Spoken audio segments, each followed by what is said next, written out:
এক ব্যক্তি তার বাগানে একই সাথে লেবু গাছ এবং বাঁশ গাছ রোপণ করেছিল। তার 2 বছর পরে লেবু গাছে ফল ধরা স্টার্ট হয়ে গেল, কিন্তু তারও পরে প্রায় 5 বছরে বাঁশ গাছের তেমন কোনো উন্নতি নেই।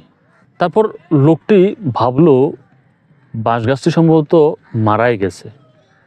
তখন সে জানতে পারলো বাঁশ গাছের শুধু 5টা বছরই লাগে মাটির নিচে জোরালো শিকড় তৈরি করতে। জোরালো শিকড় প্রস্তুত হওয়ার পর মাত্র 6 সপ্তাহে এই বাঁশ গাছের 80 ফুট পর্যন্ত লম্বা হতে পারে। এতে আমরা কী শিখলাম? আমরা অনেক সময় কোনো কাজ করতে গিয়ে ধৈর্য হারিয়ে ফেলি। কোনো কাজে সফল হতে হলে আপনাকে ওই কাজে একটা নির্দিষ্ট সময় পর্যন্ত বা দীর্ঘ সময় পর্যন্ত সময় এবং লেগে থাকতে হবে।